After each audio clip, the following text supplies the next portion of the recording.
Si Dios lo permite, el capítulo 3, y vamos a leer de los versículos 16 al 22, Eclesiastés 3, del 16 al 22.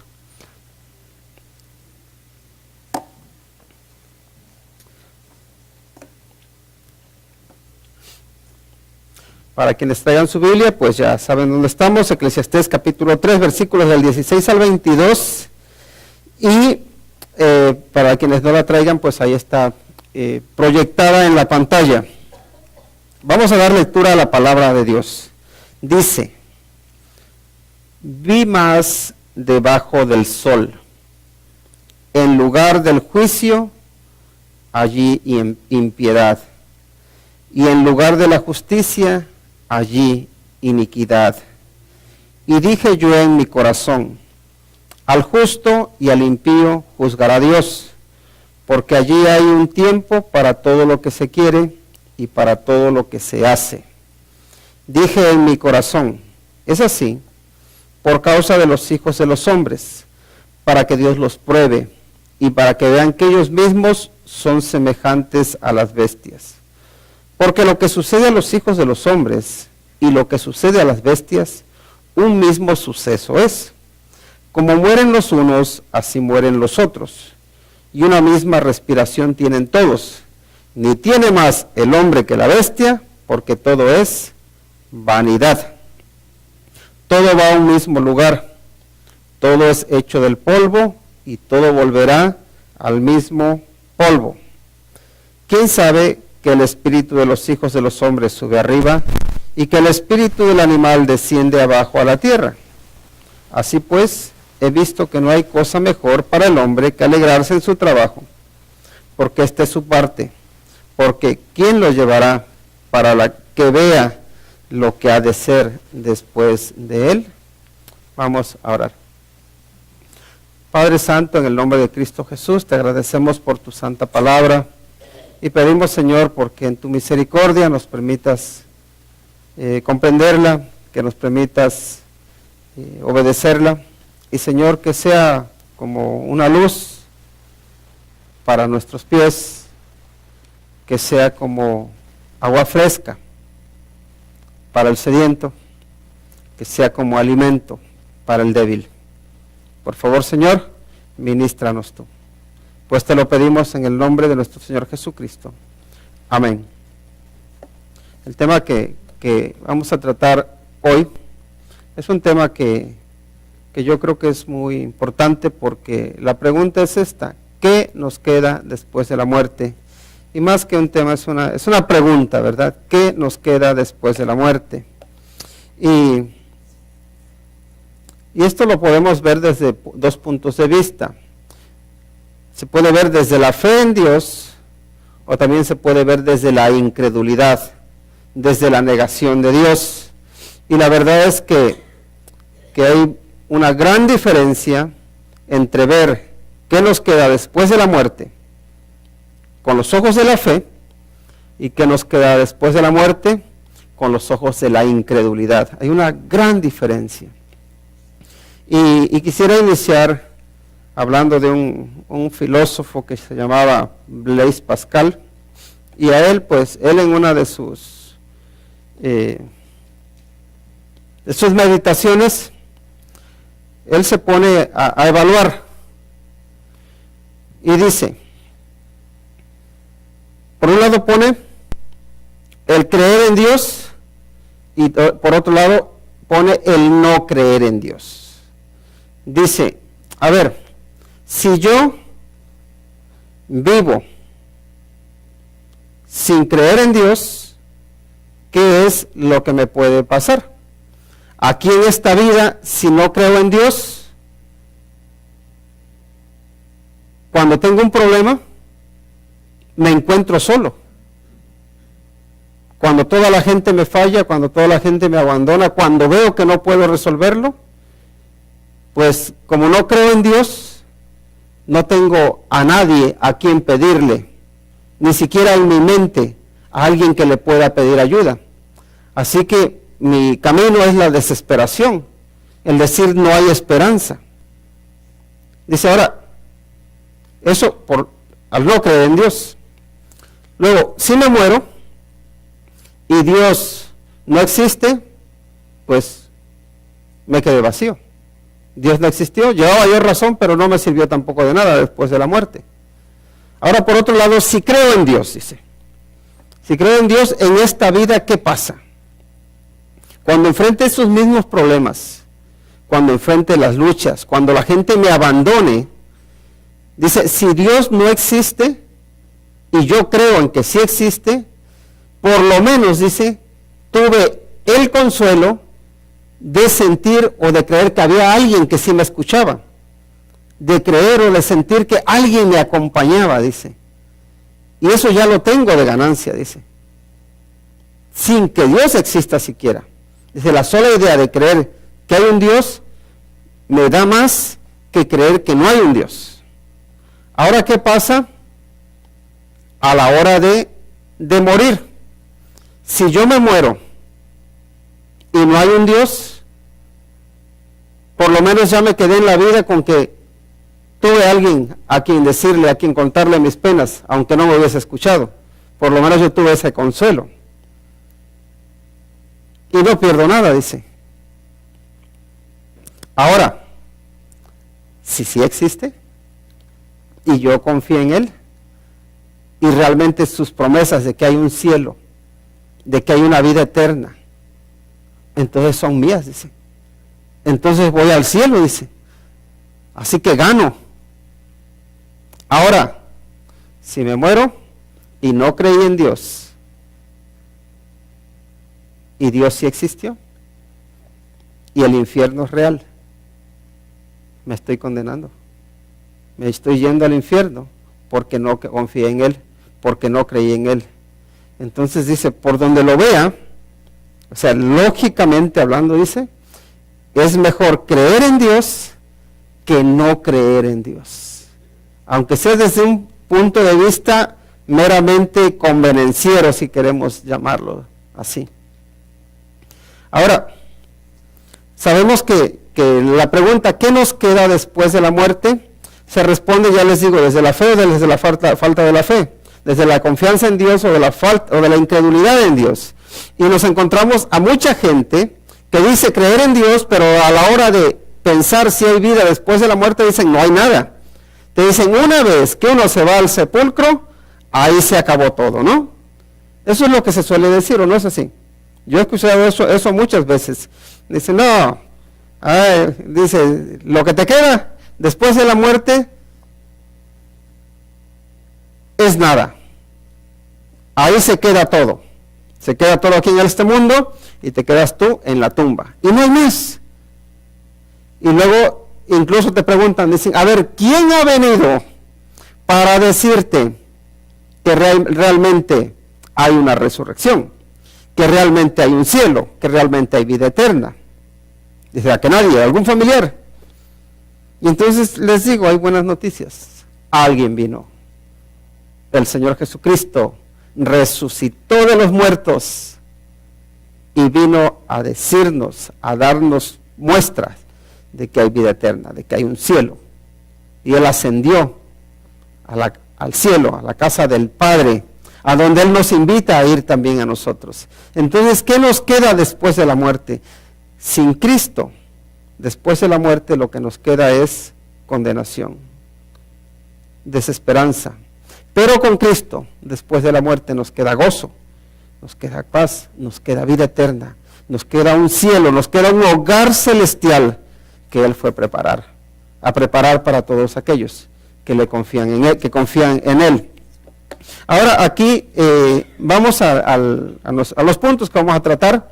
Y el primer punto, y no sé por qué no me responde este objeto, el primer punto es este: todos tendremos que dar cuentas ante Dios a su debido tiempo. Fíjense que aquí el predicador o Salomón, lo que él está haciendo es observar, ¿verdad?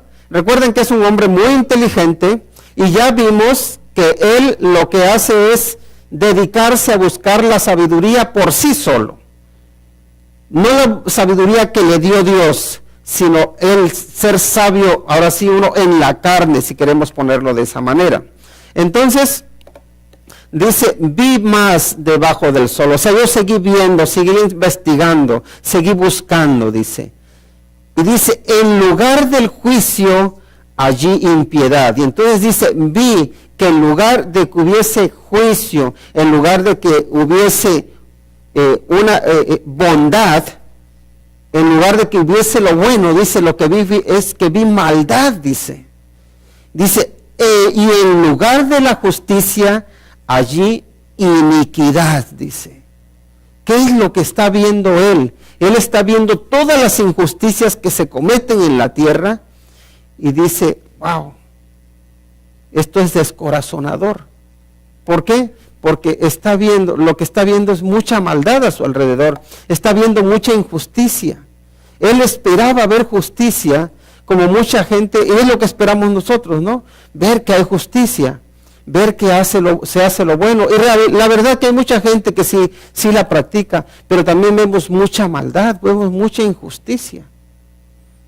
Dice, y dije yo en mi corazón, al justo y al impío juzgará Dios.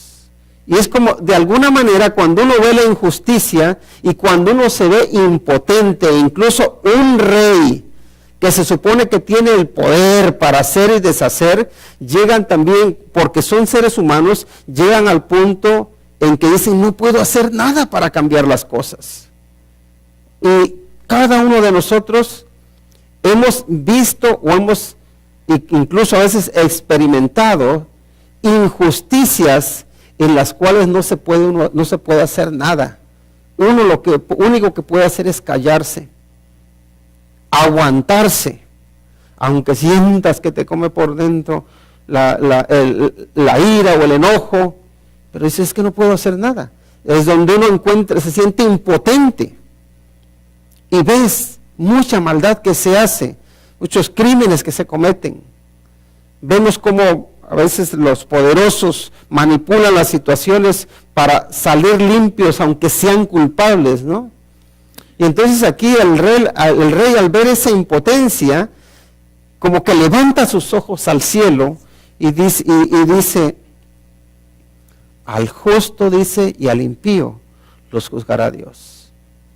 A los rectos y a los injustos, a los que hacen maldad, a los dos los va a juzgar Dios. Dice, ¿por qué? Porque allí hay un tiempo para todo lo que se quiere, dice, y para todo lo que se hace. Y si queremos resumir sacar una idea, es esta: todos tendremos que dar cuentas ante Dios a su debido tiempo. No nos desesperemos. Si ves injusticias, no te desesperes, confía en Dios, sé fiel a Dios y espera, porque Él dice que la venganza es suya, ¿no? Que Él hará justicia, que Él pagará a cada uno conforme a sus obras. Pero luego nos encontramos con la pregunta esta que tenemos. Bueno, ¿y un cristiano también va a ser juzgado? ¿Los cristianos seremos juzgados o los cristianos decimos, pase directo? Y muchas veces nosotros lo que hacemos como cristianos es decimos es esto, bueno, si yo ya creí en el Señor Jesucristo, si soy salvo, entonces, ¿me pierdo o no me pierdo? A veces nada más nosotros limitamos las cosas a que o pierdo la salvación o no pierdo la salvación. Decimos, si pierdo la salvación, entonces voy a tener cuidado. Pero si no pierdo la salvación y me voy al cielo, pues aunque sea, ahí aunque me pase a cuellejas el Señor o como sea, pero yo voy al cielo de todas formas. No pensamos en que el Señor Jesucristo no solamente, o Dios no solamente trata con nosotros en cuestión de que eres salvo o no eres salvo. También está este juicio donde nos dice que todos vamos a comparecer ante el tribunal de Cristo. Y cada uno va a dar cuentas de lo que hizo aquí mientras estaba en el cuerpo, sea bueno y sea malo. Así que todos, aunque seas cristiano, aunque seamos cristianos, también vamos a pasar por el juicio. Pasaremos. Todos seremos juzgados ante el tribunal de Cristo. Ahora, hay juicios y juicios. se entiende que para los cristianos el juicio es ese donde uno recibe sus coronas o uno pierde sus coronas. Donde las obras que hiciste son pasadas o probadas como por el fuego. De hecho, vamos a llegar en Apocalipsis donde dice, retén lo que tienes para que nadie tome tu corona. Ya eso los días lunes lo vamos a hablar. Ahí voy poniendo tarea ya por si acaso. Luego también vemos que hay un juicio, que es el juicio ante el gran trono blanco, donde ya también se decide el estado eterno de unos y de otros. También lo veremos en su momento, pero tendremos que dar todos, sin excepción, tendremos que dar cuentas delante de Dios. Que no nos quepa duda. Y miren, nosotros a veces eso como que lo trivializamos. Pero si para nosotros es importante presentarnos, a veces cuando nos llaman a corte por algo, cualquier cosa, y va uno medio temblorosón, dices, a ver si me van a meter a la cárcel, o a ver de qué me van a acusar, y no va uno tan tranquilo. Y son tribunales humanos, son hombres los que te están juzgando. Ahora cuando te juzgue o nos juzgue el Rey de Reyes, el Señor de Señores, el que hizo los cielos y la tierra, yo creo que eso sí que nos va a imponer. No va a ir uno tan tranquilo, sabiendo que está tu eternidad en sus manos. Porque aquí los hombres, pues ciertamente un ratito y ya está, pero ahí hay una eternidad. Entonces no es algo trivial, no es algo ligero. Y Salomón de alguna manera se consuela diciendo, Dios juzgará a los justos y a los impíos. Todos a su debido tiempo tendremos que dar cuentas. Y el siguiente punto que también me gustaría destacar es es que Dios prueba a los hombres para que reconozcan su condición. Y la forma en que nos lo presenta ahí en el versículo 18, nos dice, dije en mi corazón,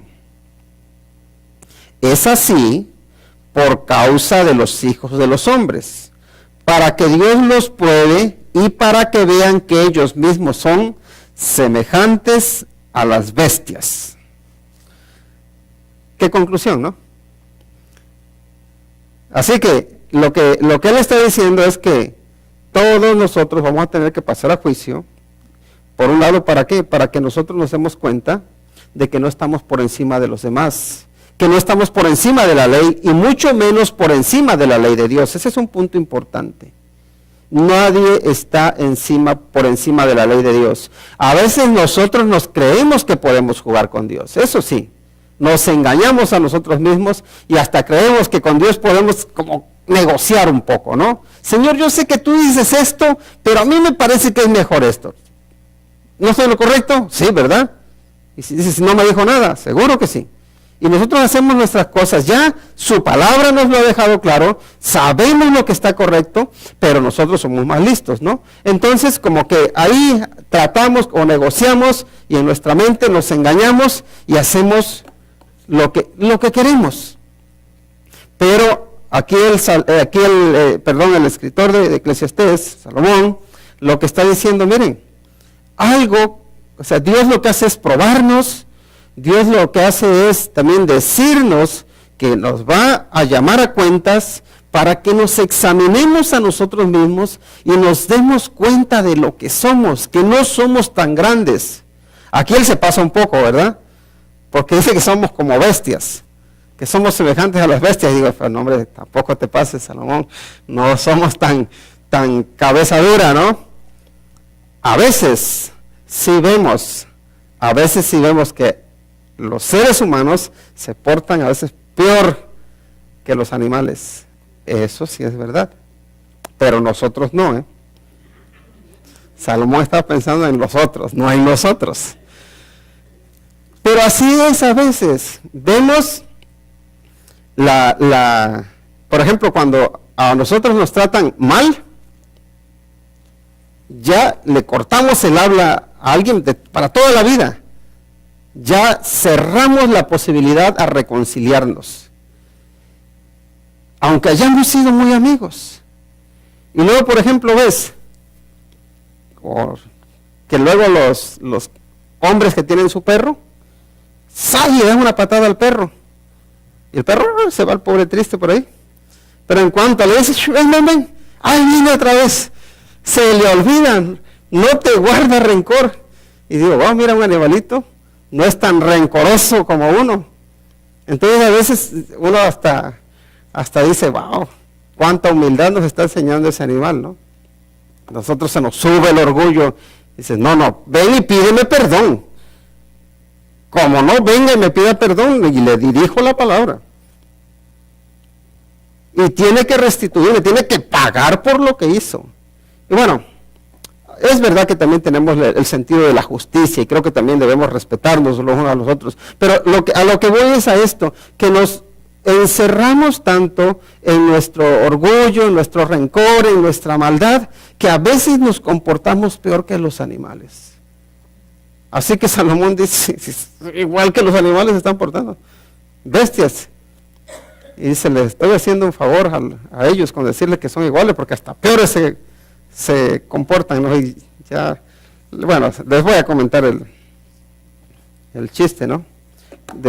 Ya ven que se dice que el hombre desciende del mono. Entonces dicen que había un concilio de monos, estaban todos bien enfadados. Y dice, ¿saben lo que dicen los hombres? ¿Qué dicen? Que vienen de nosotros. ¿Qué? ¿Cómo se les ocurre decir esas barbaridades? No puede ser, eso es imposible. Y estaban bien ofendidos. Y ya dice, esos vienen de los perros, ¿no ves cómo se pelean? Nosotros no nos peleamos como ellos. Dice, ¿cómo se les ocurre ofendernos diciendo que vienen de nosotros? Serían pacíficos, dice, ¿qué nos ven que nosotros andamos peleando como ellos? Ahí estaban bien ofendidos, no, esos vienen del perro, no vienen del mono. Y digo, a veces sí somos así, nos peleamos. Y aquí está Salomón haciendo esa comparación. Pregunta, ¿estamos de acuerdo con él? Hasta cierto punto. Pero hay puntos en los que no. ¿Por qué? Porque él ya se va un poco más a sacar conclusiones que sacaría alguien que no confía en Dios. Alguien que ha sacado a Dios de su vida, ¿no? Y entonces el punto número 3 es este. El hombre y la bestia son semejantes. Y aquí lo estoy afirmando. Y la pregunta es, ¿hasta qué punto? ¿Hasta qué punto nos asimilamos a los animales?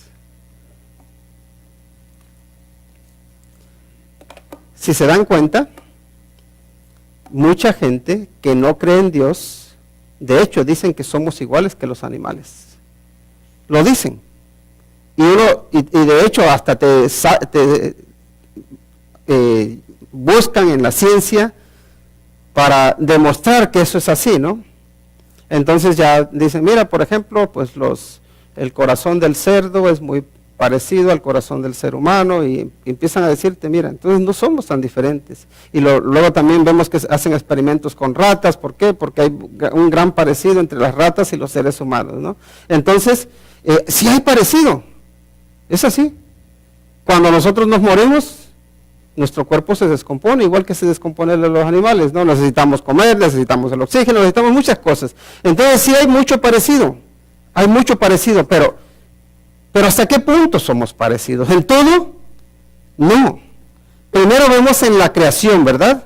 En la creación vemos que Dios hace los animales, hace las bestias del campo, hace las aves, hace los peces.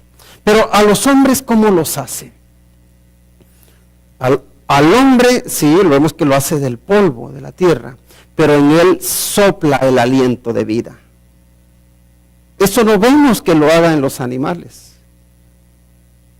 Y luego también, si vamos más adelante, vemos por un lado que Dios le da al hombre la autoridad de enseñorearse sobre los animales, pero más aún les da la licencia, podemos decir, les da el permiso para que se alimenten de los animales. Cuando dice mata y come. Cuando le dice eso a Noé, ¿verdad? Vemos que en el principio, en la creación, a Adán y a Eva no le da ese mandato de que puede matar de los animales. Pero vemos que en el capítulo 6 de Génesis, que ahí sí, ya le dice que puede matar de los animales, que puede alimentarse de ellos. ¿Por qué? Pues bueno, no lo sabemos, solamente hay una poca de especulación. Pero algo que sí sabemos que había diferente entre el capítulo 6, luego ya el capítulo 8, de Génesis, es que en el capítulo, en la creación, cuando le da la orden a Adán de él enseñorearse de los animales y de todo lo que hay en el campo, vemos que ahí todavía no había pecado. Luego cuando vemos ya en el capítulo 6, capítulo 8, cuando le habla a Noé, vemos que ahí ya hay pecado. Que el hombre ya tiene, ahora sí, la lucha del hombre con la naturaleza, con los animales, entre hombres, es más complicada. ¿Por qué? Porque ahora está la maldad. Y bueno, no sé, puede ser que sea porque el hombre ahora necesita más energías para luchar contra el pecado. Bueno, son especulaciones. Pero vemos que sí le da ese permiso. Entonces yo luego me pregunto, si los animales y los hombres fuéramos iguales, ¿por qué Dios permite o incluso manda que se mate y se coma de los animales? A Pedro es lo que le dice, ¿no? Cuando le baja ese lienzo, mata y come, Pedro. Y entonces, digo, si tuviesen un alma o un espíritu, si pudiesen resucitar, que fueran al cielo también, como incluso hay algunos que afirman, digamos, yo creo que Dios no habría dado ese permiso. Sin embargo, sí lo dio. Y vemos que Dios en el hombre sí sopla aliento de vida y que llega a ser ese alma viviente. Y luego en Cristo incluso llega a ser espíritu vivo, porque Cristo es espíritu vivificante, ¿no? Entonces sí hay diferencia. Hay parecido, está el aspecto biológico, el aspecto de la vida, pero luego está esa parte espiritual donde Dios nos ha hecho especiales, con la capacidad de tener una relación espiritual. Y eso es lo que no vemos o no apreciamos que tengan los animales en la Escritura. Con esto no quiero decir que tenemos que hacer cualquier cosa con los animales. Hay que respetarlos, hay que ser buenos administradores. ¿Por qué? Porque son creación de Dios y todo lo que es creación de Dios merece respeto. Pero cuidado, hay un límite en esas comparaciones, ¿no? Ahora, él sigue adelante y la pregunta que hace en el versículo 1 es: ¿quién sabe que el espíritu del hombre sube arriba y el de los animales abajo? ¿No? Si ven lo que nos dice el versículo 21, dice: ¿quién sabe que el espíritu de los hijos de los hombres sube arriba y que el espíritu del animal desciende abajo a la tierra? Hago un paréntesis y les digo que este versículo o este pasaje que estamos tratando, tratado aisladamente, nos llevaría a concluir que el cuerpo nuestro va a la tierra y que ahí se queda igual que el de los animales. Y de hecho, hay algunas religiones que niegan esa resurrección porque dicen, mire, aquí lo dice Eclesiastés. Pero recordemos que la Biblia se interpreta así sola. Recordemos que la Biblia es un conjunto, que no debemos tomar un texto aislado y sacar una doctrina de allí. Tenemos que ver todo el consejo de Dios, todo lo que la palabra de Dios nos dice. Entonces aquí Salomón está haciendo una pregunta retórica y dice, ¿quién sabe realmente que el espíritu del hombre sube arriba? Y él, me atrevo a decir que su conclusión era, nadie lo sabe. Pero hemos leído ya en 2 de Corintios capítulo 5. ¿Y qué nos dice 2 de Corintios capítulo 5? Ahí donde el apóstol Pablo nos habla en el versículo que nos hemos memorizado, los versículos que nos hemos memorizado. Les voy a leer nuevamente lo que nos dice. 2 Corintios capítulo 5, de los versículos 1 al 10, miren lo que nos dice. Respondiendo a la pregunta que está haciendo a Salomón, ¿quién sabe que el espíritu del hombre sube arriba? ¿Hay alguien que lo sepa? Es lo que está preguntando apóstol Pablo. Dice, porque sabemos, dice, que si nuestra morada terrestre, este tabernáculo, se deshiciere, dice, tenemos de Dios un edificio, dice, una casa no hecha de manos, eterna en los cielos. Dice, y por esto también gemimos, deseando ser revestidos de aquella nuestra habitación celestial. Pues así seremos hallados vestidos y no desnudos, dice. Porque asimismo, los que estamos en este tabernáculo, en este cuerpo, dice, gemimos con angustia, porque no quisiéramos ser desnudados, sino revestidos, para que lo mortal sea, ¿qué? Absorbido por la vida.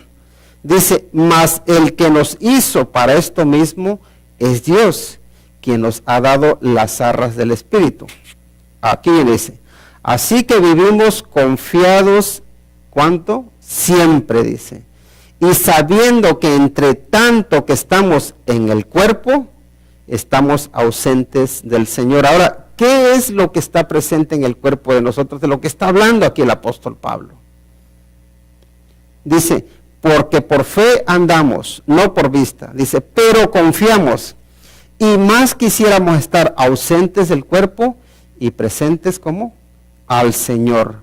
O sea que estar ausente del cuerpo es estar presente con el Señor. Por supuesto que estamos hablando dentro de un contexto de aquellos que ya han recibido vida espiritual.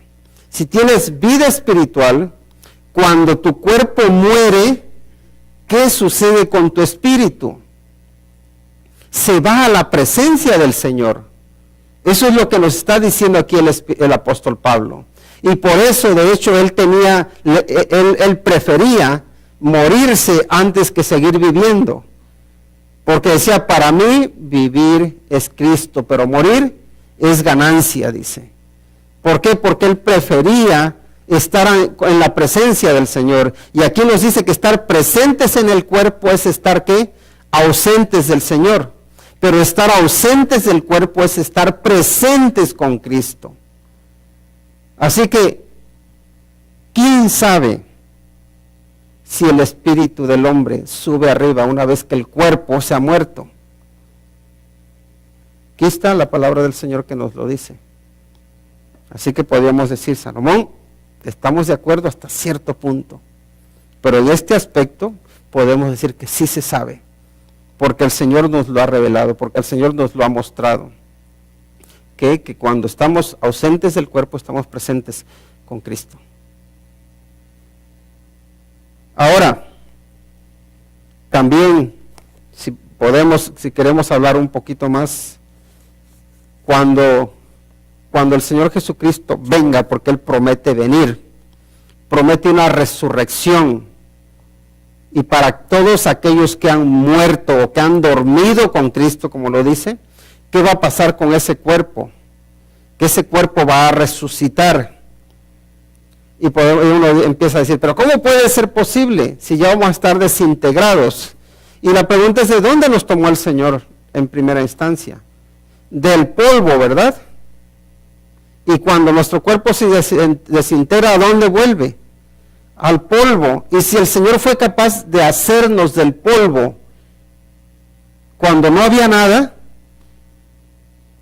puede ser capaz de poder reconstruir nuestro cuerpo del polvo y ahora sí rehacernos, pero ahora sin la contaminación del pecado. Claro que Él puede. Porque claro, uno ya empieza a decir, pero es que ha muerto tanta gente y hay tantas mezclas, sí. Pero para el Señor no hay nada imposible. Entonces por eso Él promete una resurrección para vida eterna en todos aquellos que mueren en Cristo. Pero esa es una resurrección del cuerpo. ¿Por qué? Porque nuestro espíritu ya está con el Señor. Entonces entiendo que habrá una unidad de nuestro espíritu y nuestro cuerpo nuevamente, pero eso ya sin la contaminación del pecado. Porque este tabernáculo que ahora se va desgastando, se va deshaciendo, es temporal. Es temporal, ¿por qué? Porque está contaminado por el pecado. Pero cuando la maldad, cuando el pecado sea dejado a un lado, entonces ya no sufrirá corrupción. Y por eso el apóstol Pablo también dice que ¿qué pasa? Cuando el Señor Jesucristo venga, dice, los muertos en Cristo resucitarán primero, dice, y luego los que hayamos quedado, o sea, los que estemos vivos, dice, seremos transformados. ¿Por qué? Porque estaremos, los que estemos, si estamos, cuando el Señor Jesucristo venga, vendrá mucha gente, habrá mucha gente cristiana que no ha muerto. Entonces esas personas no van a resucitar. ¿Por qué? Porque no han muerto. Pero sin embargo, tienen un cuerpo que está contaminado por la maldad. Y la maldad no puede entrar ante la presencia de Dios. Y por eso dice que hay una transformación, donde la maldad es dejada a un lado, nuestros cuerpos pasan a ser glorificados. De hecho, yo no sé, una de mis oraciones del Señor, pues ven pronto. Porque así ya no hay que pasar por la muerte. Somos transformados. Yo no sé, si ustedes quieren experimentar la muerte, pues digan, Señor, tárdate. Pero si no quieren experimentar la muerte, digan, Señor, ven de una vez. Y yo digo, creo que ese es uno de los incentivos que el Señor nos da para que amemos su venida, ¿no? Porque dice, bienaventurados los que aman su venida. Pero también vemos que hay tanta gente que está tan contenta con este mundo que no quiere que el Señor venga. Señores, ven, pero espérate un poquito. Espérate un poquito. Todavía tengo algunas cositas que hacer. Tengo algunos proyectos que cumplir. Porque, seamos honestos, ¿amamos la venida del Señor? Si a veces decimos, espérate, Señor, en lugar de amarla, queremos que se retrase todo lo máximo posible. ¿Y de qué habla eso? ¿De que queremos ir al cielo? Quizá que no. Estamos tan contentos aquí que ya ni queremos irnos al cielo. Tengo muchas cosas que hacer, Señor, muchos proyectos. A veces hasta fe nos falta. Pero la realidad es que creo que en gran parte es porque desconocemos lo que está por venir. Pero la palabra de Dios nos habla de que lo que viene es mucho mejor.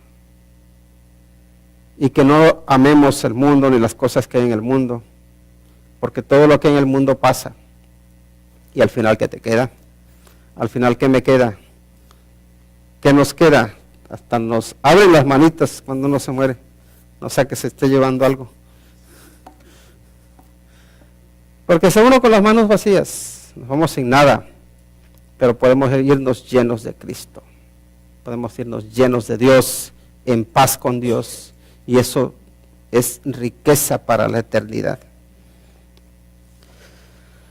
Entonces, ¿quién sabe que el espíritu del hombre sube arriba? Doña Araceli me hace reír también ya. Pero la verdad es esta, ¿quién sabe que el espíritu del hombre sube arriba? La palabra de Dios nos lo dice. Y el último punto que vamos a tratar es este. Es, alégrate en tu trabajo y deja el futuro en las manos de Dios. Es decir, confía en Dios. Aprende a alegrarte en lo que el Señor te permite hacer hoy. Dice el versículo 22, así pues he visto que no hay cosa mejor para el hombre que alegrarse en su trabajo, dice, porque esta es su parte. Porque ¿quién lo llevará para que vea lo que ha de ser después de él? ¿Sí ven lo que está diciendo? Dice, tú vives, Dios te ha dado un trabajo, disfrútalo, dice, alégrate en él, eso es lo que te va a quedar. Lo que va a ser después de ti, dice, ¿quién te va a llevar a verlo? Una vez que estés muerto. Entonces él como que dice, disfruta ahora del momento, pero ¿cómo podemos nosotros descansar y ahora sí vivir confiados? En realidad no necesitamos que alguien nos lleve a ver lo que va a ser en el futuro. Lo que necesitamos es alguien que nos lleve al cielo. Lo que necesitamos es alguien que nos dé vida eterna. Y solamente lo puede hacer el Señor Jesucristo. Ahora, hay una cosa que yo no sé si a ustedes les ha preocupado, pero a mí por mucho tiempo me preocupaba y le he dado vueltas a la cabeza más de una vez, pero y es esta. Cuando uno llega a conocer al Señor Jesucristo como su Salvador, cuando podemos decir que se te abren los ojos, te brilla la luz y te das cuenta de que estabas perdido y que ahora tienes vida eterna, uno se alegra, a uno le da gozo, pero luego también le viene la preocupación. ¿Y qué pasa con los que han muerto sin conocerle? Y ya empieza uno a pensar quizá en un tío, quizá en sus padres, quizá en un hermano, en una hermana, y uno empieza a preocuparse, ¿no? Decir, Señor, ¿qué pasó con ellos?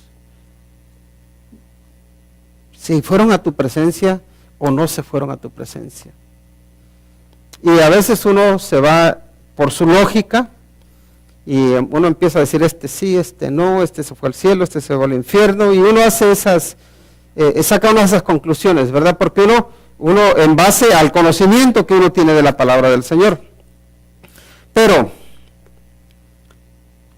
no se nos olvide que Dios siempre tiene la capacidad de sorprendernos y que Dios no está limitado a lo que yo hago. ¿Qué quiero decir? Que muchas veces a los que yo mandaría al infierno, Dios los manda al cielo. Y a los que yo mandaría al cielo, Dios los manda al infierno. ¿Por qué? Porque yo no soy nadie para mandar a uno, a un lado o a otro, a nadie. A mí el Señor me llama a compartirles de Cristo, para que ellos puedan ir al cielo. Pero también me llama a descansar y a confiar en Él, más allá de lo que mi teología me dicte. ¿Por qué? Porque les pongo el ejemplo del hombre, el ladrón, aquel que estaba en la cruz al lado del Señor Jesucristo. Cualquiera de nosotros lo habíamos mandado al infierno derechito. Y ahí en el último momento, cuando le dice al Señor Jesús, acuérdate de mí cuando vengas en tu reino, el Señor Jesús lo salva y le dice, te digo que desde ahora estarás conmigo en el paraíso.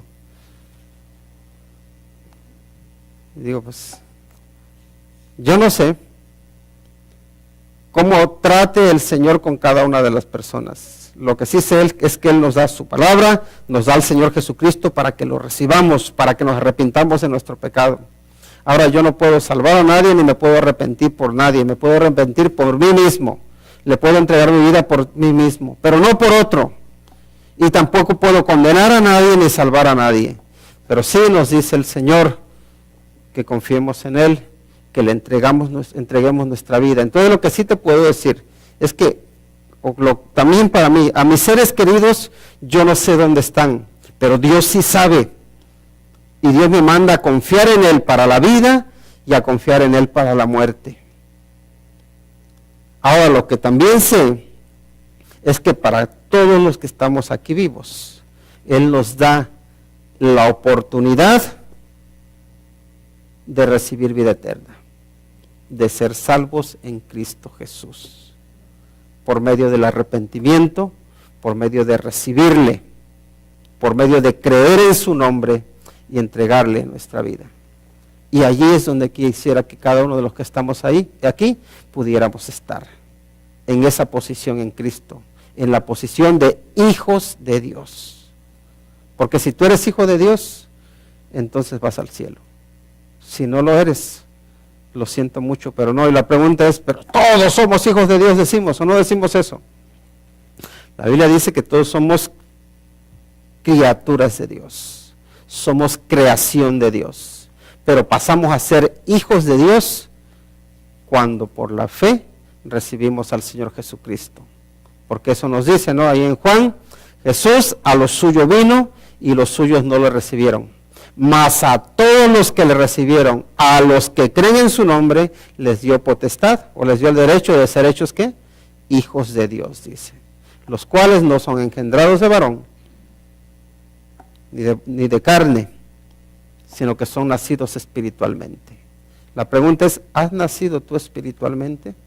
Si no has nacido espiritualmente, pídele al Señor Jesucristo que venga a tu vida, que te limpie de tus pecados, que te haga hijo de Dios o hija de Dios y que te haga nacer de nuevo, para que participes de esa familia espiritual a la cual Él nos hace, o de la cual Él nos hace partícipes.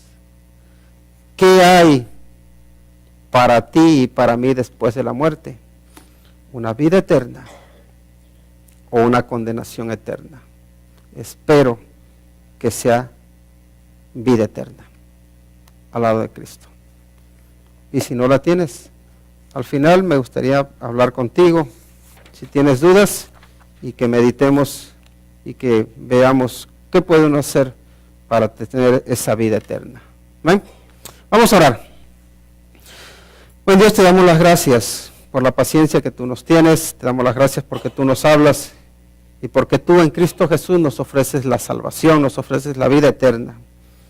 Señor, te rogamos por tu misericordia, porque nos ayudes a que no nos enfoquemos solamente en lo que hay aquí en este mundo, sino que podamos mirar, levantar los ojos y ver que en ti hay vida eterna, ver que tú tienes preparada una morada eterna para tus hijos, para nosotros. Y Señor, ayúdanos a ser fieles, para que ya sea que cuando tú vengas o que vayamos a tu encuentro, que podamos ser hallados aceptos por ti. Padre, pedimos de tu bendición. En el nombre de Cristo Jesús. Amén.